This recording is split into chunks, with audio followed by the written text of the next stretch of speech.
Assalamualaikum warahmatullahi wabarakatuh. Halo hai, apa kabar teman-teman semuanya? Berjumpa lagi bersama Umi Kids Channel. Kali ini kita akan sedikit membahas tentang modul project. Ini yang jadi contohnya untuk di bulan ini, karena bulan Agustus ya, di semester 1 kita menggunakan tema besar Aku Cinta Indonesia dengan topiknya yaitu merayakan kemerdekaan. Nah, sebenarnya untuk modul project itu sendiri dalam PAUD itu 1 tahun minimal ada menyelenggarakan 2 project. Jadi di sini kita taruh di semester 1, kita sesuaikan dengan kontekstual saat ini, yaitu ada karena bulan Agustus ya, jadi kita menggunakan topik merayakan kemerdekaan dengan mengambil tema besar Aku Cinta Indonesia. Nah, yang membedakan antara project dengan modul ajar yang menyusun adalah guru, sedangkan modul project disusun oleh koordinator project. Jadi bisa berkolaborasi dari semua kelas, nggak harus kelas A beda projectnya, kelas B punya project sendiri, enggak. Kalau dulu kan suka ada PHBI, PHBN gitu ya, peringatan Hari Besar Nasional, peringatan Hari Besar Islam. Nah, ini biar kita tidak terlalu bingung, untuk modul project itu sendiri sebenarnya adalah kita bisa anggap PHBN gitu ya, dan penanggung jawabnya disebut fasilitator project, sedangkan untuk PHBN yang sebelum kurikulum merdeka itu kita mengenalnya sebagai ketua panitia atau panitia penyelenggara. Nah, dan guru dalam project ini bersifat sebagai pendamping project. Jadi guru tidak bertanggung jawab untuk menyusun modul. Tapi konteksnya karena guru PAUD itu kan nggak terlalu banyak ya, apalagi untuk lembaga-lembaga kecil di bawah naungan yayasan mungkin di desa atau yayasan-yayasan yang kecil, bukan lembaga-lembaga besar gitu yang menaunginya. Biasanya kan gurunya terbatas, bahkan tidak sedikit yang guru merangkap operator, merangkap kepala sekolah. Seperti yang di lembaga saya juga sama seperti itu teman-teman. Jadi ya operator, apalagi kalau pas lagi tahun ajaran seperti ini, ya kita harus nyusun dapodi, kita harus ngisi dapodi, kita harus nyiapin modul ajar, kita nyiapin modul project gitu. Memang tepat sekali ya istilah kalau guru PAUD itu kerjanya serius, gajinya bercanda gitu. Ternyata alhamdulillah ya, benar-benar luar biasa dengan tanggung jawab yang segitu besar, dengan tuntutan akademis yang tinggi, tapi dengan gaji yang minimalis gitu.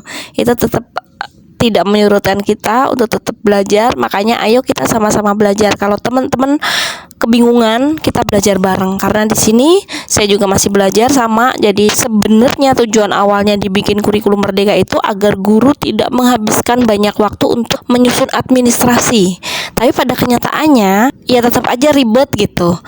Padahal di aturan yang baru itu cuma harus menyantumkan 1 tujuan pembelajaran, 2 kegiatan pembelajaran, dan asesmen itu untuk modul ajar. Jadi tidak perlu dibikin ribet, karena namanya merdeka mengajar itu teman-teman tidak harus terbebani dengan hal-hal administratif harusnya ya. Jadi lembaga atau guru memiliki kemerdekaan untuk menyusun modul ajarnya masing-masing, karena tidak ada patokan bakunya. Jadi teman-teman tidak harus terpaku pada modul ajar lembaga lain. Demikian juga dengan modul project gitu.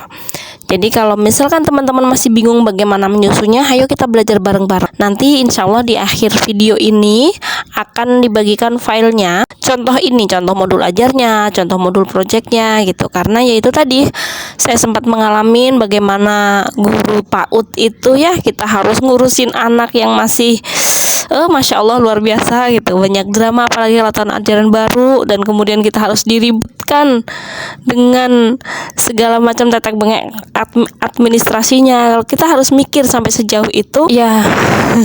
Dengan gaji bercanda sepertinya ya memang butuh kesabaran ekstra. Makanya guru TK, guru PAUD itu benar-benar saya rasa pengorbanannya paling luar biasa. Makanya ketika kemarin ada teman BMI yang memposting bahwa suaminya adalah seorang guru PAUD di Hong Kong dengan gaji kalau dirupiahkan hampir 200 juta, karena di sana itu gaji guru tingkat bawah untuk TK dan PAUD itu memang paling besar karena mereka adalah membangun fondasi gitu ya.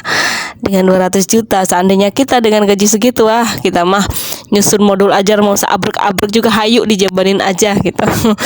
Bahkan dengan gaji yang dibilang tidak manusiawi ya, kita juga masih tetap semangat ya teman-teman ya, karena ini adalah passion kita, ini adalah pilihan kita. Jadi mari kita sama-sama belajar, kita sama-sama mengabdi untuk membangun fondasi bangsa ini, biar kedepannya mungkin lebih memperhatikan lagi, biar fondasi yang sekarang kita bangun kedepannya akan menjadi bangunan yang kokoh, bangunan yang hebat. Jadi teman-teman, terima kasih yang udah like, terima kasih yang udah subscribe, dan terima kasih yang udah share video ini. Semoga bisa bermanfaat untuk teman-teman. Oke, kita lanjut lagi ya ke modul project. Di modul project itu kita ada beberapa tahapannya. Yang pertama adalah profil modul, yang di situ memuat tema dan topik atau judul modul, terus kemudian fase dan jenjang sasaran, durasi kegiatan, kemudian ada tujuan kegiatan, kemudian di tahap aktivitas di sini ada pengembangan, kemudian rencana asesmen, dan tahap penyimpulan. Kita ambil contoh tema Aku Cinta Indonesia dengan topiknya adalah merayakan kemerdekaan. Topik ini bisa disebut juga judul ya, judul untuk modul projectnya. Kemudian ini adalah kata pengantar seperti biasa. Nanti kalau teman-teman mau contohnya atau file contohnya, teman-teman bisa komen. Kemudian ada relevansi project bagi satuan pendidikan, karena syarat dari P5 itu sendiri harus bersifat kontekstual. Nah, kemudian adalah pemetaan dimensi elemen dan subelemen ya. Seperti kita tahu kalau dalam modul ajar ada yang namanya capaian pembelajaran atau CP, maka dalam proyek kita mengenal dimensi elemen dan subelemen.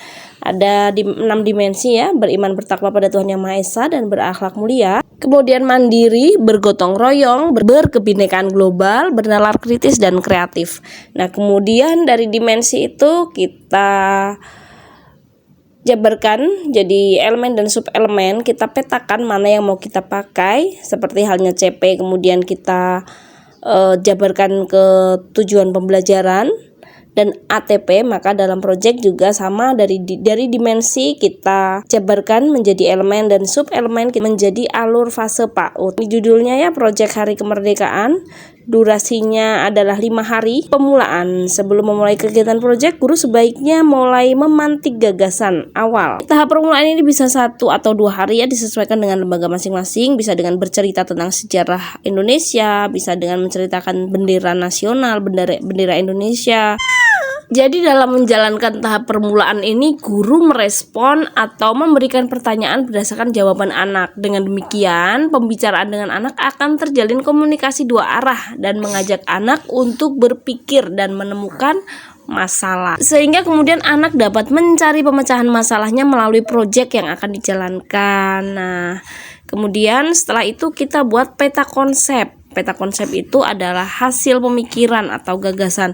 Nah, kira-kira kalau misalkan kita membuat kata kunci apa, nanti apa yang akan muncul dalam pikiran kita ketika mendengar kata kunci itu. Misalkan dalam merayakan kemerdekaan, kira-kira apa saja yang terkait dengan merayakan kemerdekaan. Misalkan membuat karya, mewarnai melawan penjajah, terus membuat diorama, membuat baju dari koran bekas, atau membuat alat-alat, atau menggambarkan keadaan pas zaman perjuangan dulu. Kemudian kita persiapkan alat dan bahannya, kita susun di hari ini mau apa, di hari pertama mau apa, seperti itu ya. Kita sesuaikan dengan lembaga teman-teman masing-masing. Kemudian tahap selanjutnya adalah rencana. Tadi adalah tahap pengembangan atau tahap pengembangan aktivitas. Kemudian adalah selanjutnya rencana asesmen. Nah, Sama di tahap pengembangan itu bisa teman-teman kembangkan ya sesuai dengan apa yang ada di lingkungan lembaga teman-teman. Bisa ditambahi dengan lomba-lomba atau kegiatan apa yang berkaitan dengan 17 Agustus. Kemudian selanjutnya rencana asesmen itu pada kegiatan pertama ini instrumen asesmen yang dapat digunakan adalah foto berseri ya. Jadi kita foto tiap kegiatan. Modul ajar asesmennya berdasarkan capaian pembelajaran.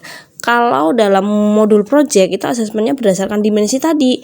Jadi sudah muncul apa belum kegotong royongan anak. Jadi maksudnya nggak harus tertulis, asesmennya nggak harus seperti di modul ajar. Kalau dalam modul project misalkan bernalar kritis anak muncul tidak gitu.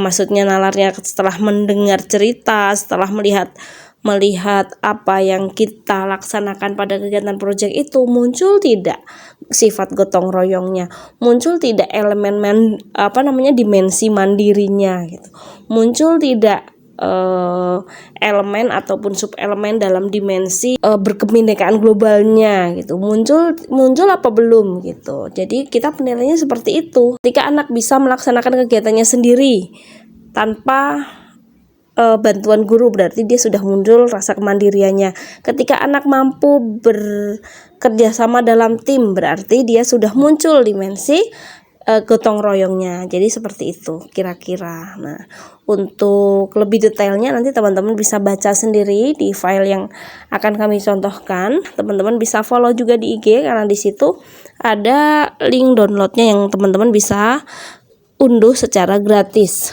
Modul project itu berbeda dengan modul ajar. Kalau modul ajar yang dinilai adalah capaian pembelajaran, maka dalam modul project yang dinilai adalah dimensi tadi, 6 dimensi tadi: beriman dan bertawakal pada Tuhan Yang Maha Esa dan berakhlak mulia. Ketika ada temannya yang jatuh saat misalkan lomba, dia langsung sigap dengan menolongnya, tidak menertawainya, itu berarti muncul dimensi akhlak mulianya. Dan dia mau bekerja sama ketika misalkan kita melaksanakan estafet air, dia tidak egois, artinya dia sudah mulai muncul gotong royongnya. Jadi lebih bersifat kayak pengamatan gitu ya, makanya kita menggunakan foto berseri gitu. Kemudian di tahap penyimpulan ini dilakukan untuk merefleksikan pembelajaran yang dilakukan serta mengevaluasi kegiatan proyek. Ajaklah anak-anak untuk berbagi pendapat dan kumpulkan informasi sebagai bentuk evaluasi untuk perbaikan kedepannya hingga gagasan mengenai tema atau topik proyek selanjutnya. Karena dalam kurikulum Merdeka itu adalah pembelajarannya berbasis pada anak. Selama menjalankan kegiatan, hal apa yang paling disukai oleh kalian? Hal apa saja yang tidak kalian sukai? Terus kegiatan belajar apa yang paling kalian ingat? Seru tidak bermain bersama teman-teman? Nah, itu adalah salah satu contoh pertanyaan yang bisa teman-teman ajukan untuk tahap penyimpulan ya. Semoga bisa dimengerti ya. Kalau ada yang kurang paham atau mungkin ada yang kurang, bisa teman-teman tambahkan dalam kolom komentar.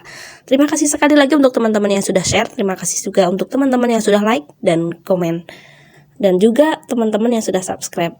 Semoga bermanfaat. Sampai jumpa di video selanjutnya. Demikian, assalamualaikum warahmatullahi wabarakatuh.